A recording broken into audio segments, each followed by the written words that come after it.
Buenos días, señores estudiantes, continuando con nuestras lecciones de cabeza y cuello. En esta oportunidad vamos a hablar de la laringe. La laringe es un aparato fonatorio y respiratorio. Aquí a la derecha tenemos a Antonio Scarpa, un anatomista que nos ha dejado muchos epónimos. Ha nacido en 1752 hasta 1832 que falleció. La laringe es un órgano de la fonación, precisamente porque va a vibrar las cuerdas vocales y va a permitir la emisión de la voz, y su amplificación se va a realizar a nivel de los senos paranasales. Aparte de ser un aparato de la fonación, va a ser un aparato respiratorio. Y precisamente a partir de la laringe, tráquea, bronquios y pulmones, vamos a considerar aparato respiratorio bajo, y que se manifiesta por tos, expectoración. En cambio, la rinofaringe y la cavidad nasal son el aparato respiratorio superior que se manifiesta por estornudos, rinorrea, y lo cual nos va a permitir diferenciar.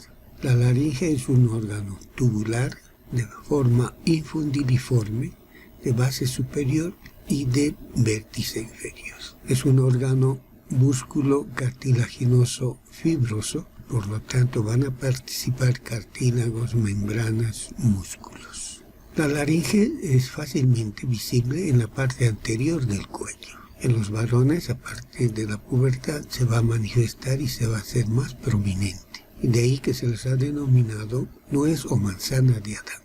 En cambio, en los niños y en el sexo femenino, no es prominente la laringe porque su crecimiento se debe a la testosterona y por lo tanto en el varón va a ser más protruyente. ¿Cuáles son los cartílagos que van a formar el esqueleto de la laringe? Los vamos a clasificar en pares e impares. Los impares son el cartílago tiroides, cricoides, epiglótico. Los pares son aritenoides, corniculado, cuneiforme y accesorios. Estos cartílagos entre sí se van a articular y las articulaciones entre el cricoides y el tiroides es una articulación plana. Entre el cricoides y el aritenoides para subir es trocoide, es decir, en cilindro, pero para testíes condilea. Considero de que es más condileo porque permite dos movimientos, en cambio el trocoide solamente un movimiento. Y entre el cartílago aritenoides y el corniculado es una anfiartrosis. Luego tenemos músculos y los hemos clasificado de esta manera. Tensores, que son el cricotiroideo, relajadores, el tiroaritenoideo y el músculo vocal, constrictores, cricoaritenoideo lateral y los aritenoideos. Dilatadores son el cricoaritenoideo posterior. Y va a estar inervado por el nervio laringio superior e inferior, que son ramas del vago.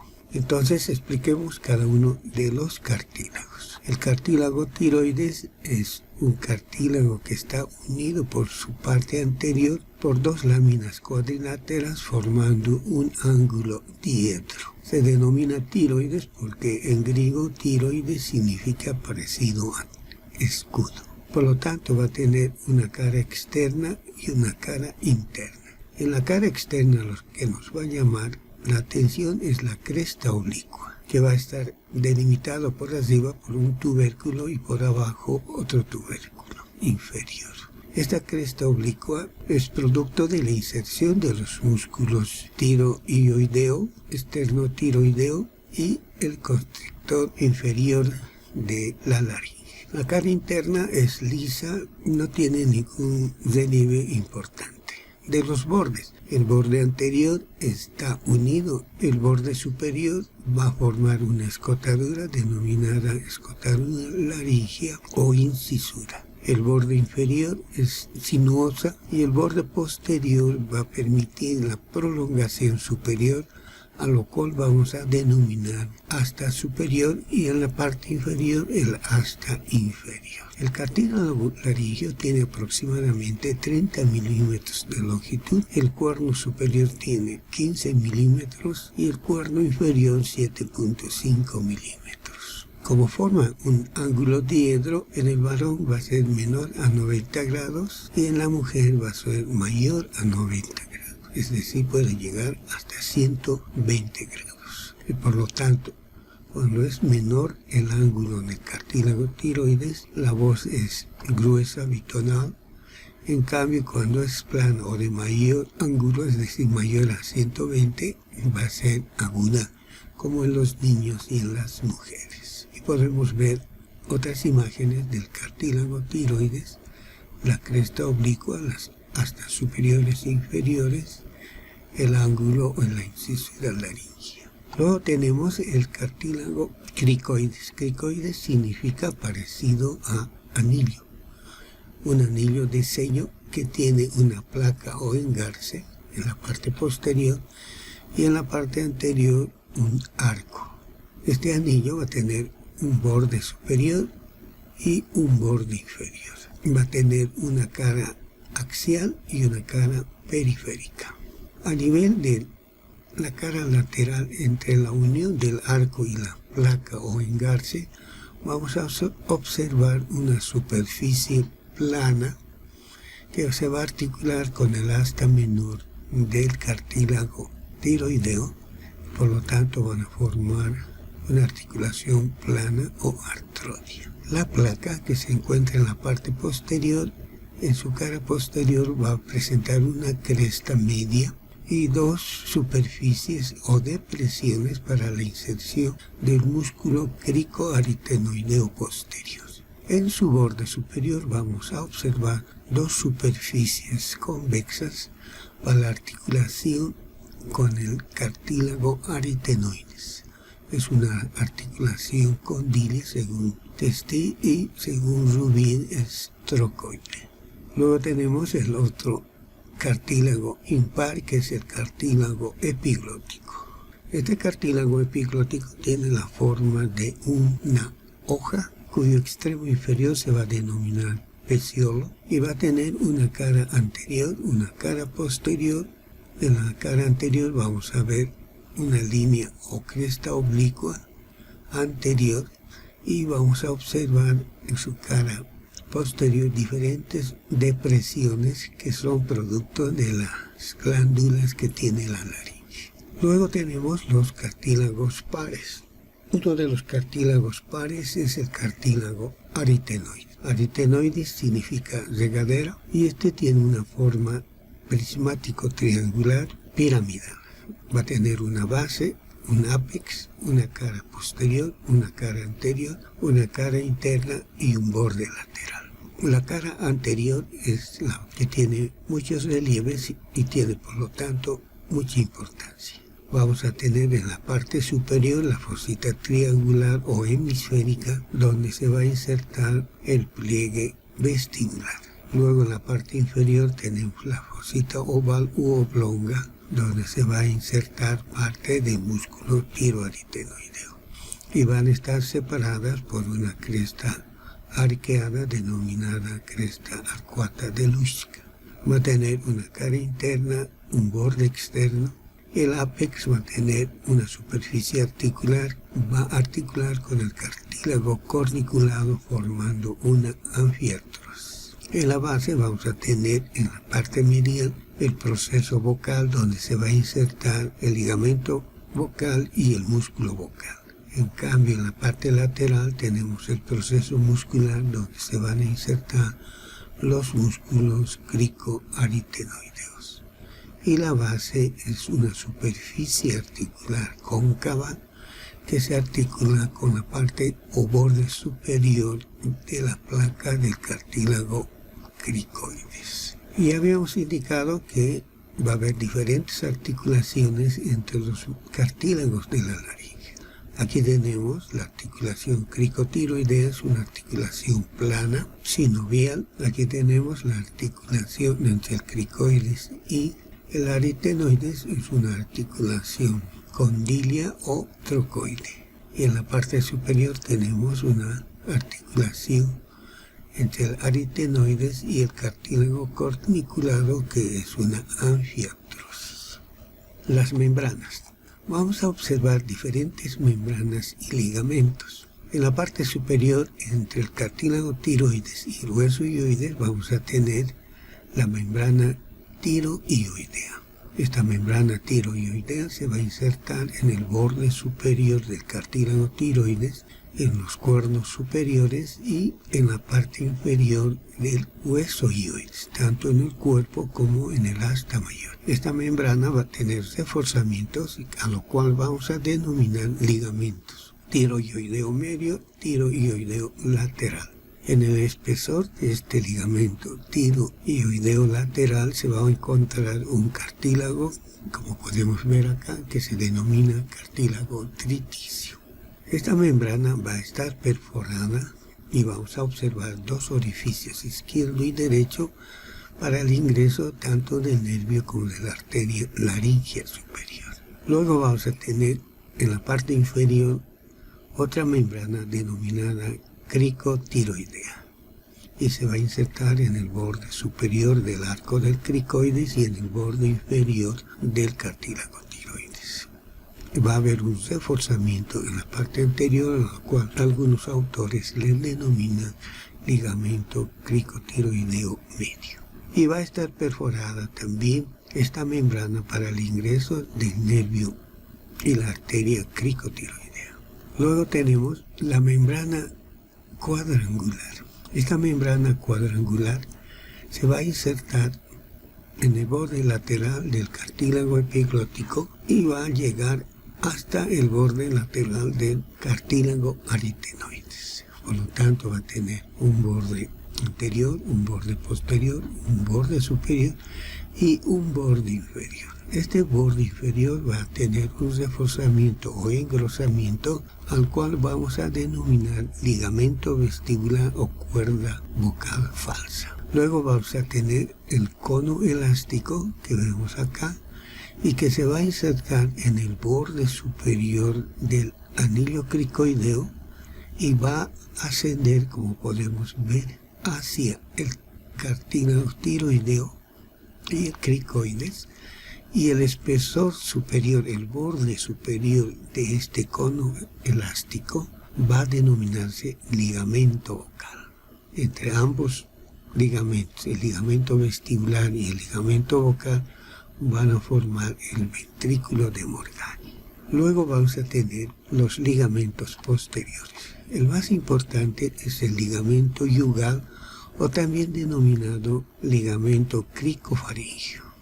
Este ligamento cricofaringio se va a insertar en el borde superior de la placa del cricoides, entre los dos cartílagos aritenoideos, va a ascender hacia un cartílago accesorio y va a dividirse en dos ramas hacia el cartílago corniculado. Es por eso que se denomina ligamento yugal, porque da dos ramas. Luego vamos a tener el ligamento tiroepiglótico, que va a permitir la inserción o unión del cartílago epiglótico hacia el cartílago tiroides. Luego entramos a la descripción de los músculos. En la parte anterior vamos a tener el músculo cricotiroideo. Este es el músculo cricotiroideo, que va a tener dos fascículos, un fascículo medial y un fascículo lateral. El fascículo medial tiende a ser vertical y se va a insertar en el arco del cartílago cricoides hacia el borde inferior del cartílago tiroides. En cambio, el fascículo oblicuo va a ir del arco del cricoides hacia el cuerno inferior del cartílago tiroides. Su acción es tirar al cartílago tiroides hacia adelante, por lo tanto va a tensar la cuerda vocal. Por eso se lo denomina músculo tensor de la cuerda vocal. Va a estar inervado por el nervio laringeo superior, la rama externa, y este va a venir del vago. Luego tenemos los músculos tiroaritenoideos. En la nomenclatura clásica existen dos músculos tiroaritenoideos, el superior y el inferior. Se van a insertar en el ángulo entrante del cartílago tiroides. El tiroaritenoideo inferior va a tener un fascículo medial que vamos a denominar músculo vocal, que se va a insertar en el ángulo entrante en la parte inferior del cartílago tiroides hacia la fosita oval y la apófisis vocal del cartílago aritenoides. Por lo tanto, estos músculos tiroaritenoideos son músculos relajadores de la cuerda vocal. Luego vamos a tener el músculo cricoaritenoideo lateral. Este músculo cricoaritenoideo lateral se va a insertar entre la unión de la placa y el arco del cartílago cricoides y se va a dirigir hacia la apófisis muscular del cartílago aritenoide. Este músculo, por lo tanto, va a ser un músculo constrictor de la glotis.